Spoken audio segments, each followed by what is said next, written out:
Give me the liberty to know, to utter, and to argue freely according to conscience, above all liberties. This was renowned English poet John Milton in Areopagitica, where Milton explains why censorship is so antithetical to a free and democratic society. Article 19(1) of the Indian Constitution provides us the right to information as a part of the fundamental rights. But the question that comes out of the woodwork is, what is media and what is democracy? Democracy is a system of government in which laws, policies, leadership, and major undertakings are directly or indirectly decided by the people. People, a group generally understood to include all the citizens. Hence, a system of government in which all the people of the country choose and elect their representatives is called democracy. Hence, we can ascertain that media, whether it is written, broadcast, or spoken by all means, is meant for communication, and the word communication is defined as an exchange of information and message. The collective nomenclature of media, whether broadcasting, publishing, or through the internet, is regarded as media organizations. But the point media in print, audiovisual, radio, or web, and now also as mobile journalism, MOZO, has to be more accountable to the general public. At the same time, the public to a great deal also depends on the media to secure information. Thomas Carlyle coined media as the fourth pillar of democracy, after the executive, the legislative, and the judiciary. Why are we asking such questions then? Why are we pondering over the role of media in democratic establishment? In pre-independent India, after the publication of the Bengal Gazette in 1780, media has matured to a great extent and has been playing considerably enormous role in shaping human minds and opinion. Mahatma Gandhi, while visiting the canons of journalism, has said, when newspaper is a means of making profit, serious malpractices are likely. He worked as a journalist and edited 4 well-known journals, The Indian Opinion in South Africa, and The Young Mind, Navjivan, and The Harijan in India.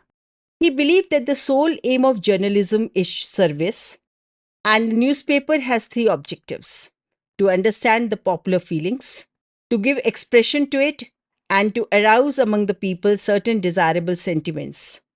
And the third is fearlessly to express popular defects. Social reformist Raja Ram Mohan Roy started Bengali weekly Samvad Kaumudi as a most important journal. He also started a Persian newspaper called Miratul Akbar. Lokmanya Tilak started Kesari in Marathi and Maharatha in English to create awareness among the people. The National Herald was started by Jawaharlal Nehru for the dissemination of ideas during the freedom struggle. After independence, government has played a role in strengthening media, for establishing an independent and control-free press, which has been and is really essential in any democracy, and especially in the vibrant democracy like India.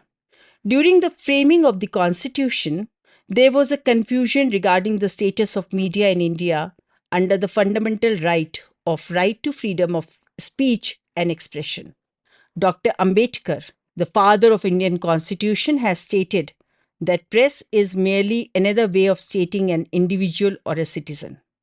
While in the current scenario, when India is emerging as a powerful nation, role of media is again highlighted in addressing the socio-cultural and economic problems.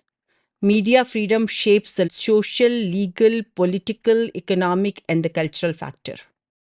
News media in India has burgeoned after the economic liberalization in 1990. With the mushrooming of television news channels, the phenomenal growth in the number of newspaper and magazines that is highest in regional Indian languages. Whereas in 1979, the number of newspapers and magazines in India was 929, whereas in 2010, it went up to 80,000, and currently it is more than 100,000 newspapers in circulation. 20 million readers are added every year and is in line with one of the few countries where newspapers are still growing. There has been a boom in the media landscape. As of June 2021, 935 satellite channels have come up, and some of them with 24-hour news channel, whereas 197 million houses own television sets. There were 369 operational private radio stations. Government of India owned All India Radio has 450 FM stations which cover 39% of area and 52% population. Have you seen a vehicle without the wheels? A democracy without media is like that vehicle that is without the wheels. The media has undoubtedly evolved and become more active over the years. It is the media only who reminds politicians about the unfulfilled promises at the time of elections. The excessive coverage during elections helps people, especially illiterates, in electing the right person to the power. This reminder compels politicians to be up to their promises in order to remain in power. Media plays an important central role in shaping a healthy democracy and hence considered the backbone of a democracy. Media makes us aware of several social, political, and economic activities happening around the world. For example, media directly cannot shape the policy, but definitely can criticize the policy and force the government to change the policy in case if it is not in the interest of the people. Hence, we can say that media mediates between the state and the society. The popularity of the ruling party gets adversely affected by media criticism. In a way, media exercises the decisive influence over the public policy. Like media plays an omnipresent role as a mediator between the state and the society. While the politicians design the policy proposals in one fell swoop, anticipate the reaction from the media. There exists a reciprocal power dynamics between the media and the policymakers that has increasingly strengthened over the years. For example, after the price hike after 2008 global food crisis, the media pressurized the government to introduce strategies and policies to insulate the poor and the vulnerable. The debates in Indian newspaper against the signing of the Comprehensive Test Ban Treaty CTBT to ban all types of nuclear explosions called for the rejection of the treaty, and this ultimately inspired the government's final stance. Remember Nirbhaya case 2012, where the increasing momentum in the media placed this case on the priority list of the Indian policy, which eventually resulted in various amendments in the criminal law. The media provided a platform to debate the existing policies and pressurize the center to formulate stringent laws and regulations for women. Mathura's rape case led to amendments in rape laws. The widespread dissent among people during the Bhavri Devi rape case culminated in the landmark Vishakha judgment. The recently introduced Transgender Persons Protection of Rights Act for legal recognition for transgender individuals as the third gender under the Indian Constitution. Hence, the media plays the primary channel between the policy and the policymakers. Citing examples from international media, the campaign hashtag Black Lives Matter gained momentum as the video of police torture on George Floyd went viral. In the Indian scenario, the campaign hashtag Black Lives Matter forced Indians to introspect about the inherent caste system in society. The recent images of Kerala's elephant that died due to the firecrackers in the fruit called for government intervention to make stringent legislation on animal rights. The incident of the boys' locker room had forced the government to materialize the laws on cyber crimes concerning juveniles. The images of the dilapidated plight of the migrant laborers during pandemic circulated by the media have led the government to introduce reforms in the labor laws. Reacting to the 1999 Kargil war, Prime Minister of Pakistan had said, "We lost the war because of Indian media." Today, mobile technology has empowered an ordinary citizen to become a potential publisher, and the notion of journalism restricted to journalists have been snuffed out. The citizen journalists combine activism, they whistle-blow the movement and create their perspective.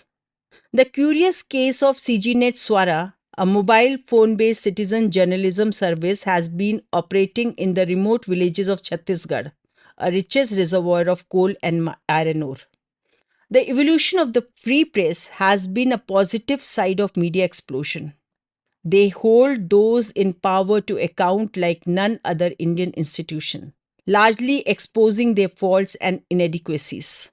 Eminent journalists has highlighted that the media needs to take the lead to look beyond short-term profits and take action in the interest of our own long-term freedom and credibility. For a democratic country, access to information is essential. Freedom to create or write is an important element to expose and reveal the truth to ensure self development and self fulfillment of citizens and to help ensure participation of citizens in a democracy. However, the importance and role of media in a democratic system is becoming debatable. India, the largest democracy in the world, the presence of media is powerful in the country. Though in the current scenario, the Indian media has been subject to a lot of criticism for disregarding its obligation to social responsibility. The evolution of the transnational media organization have spread their wings in the Indian market for vested commercial and global interests at the cost of truth and accuracy. With no gatekeepers, India's media run on self-regulation has led to the beginning of aggressive media environment that led to the governments being voted out and voted back to power. Today, with the non-stop glare of media attention delivering key messages to the leaders and the voters, exposing corruption. Now, let us understand what people think about media. We are currently living in an age of calamity, outrage, and controversy. When we ponder over the possibility of the media on the macro level, we encounter the possibility our political discourse can alter the course of national votes. When we consider its role at the micro level, we become familiar with the words and the phrases deeply embedded in our vocabularies and often used without a second thought, may entrench oppression and injustice. Now, in this scenario, the question of the accountability of powerful media arises. Here, we need to understand that the public are the active participant. We require to shape the role of media because this commanding instrument can be used as a boon or as a bane too.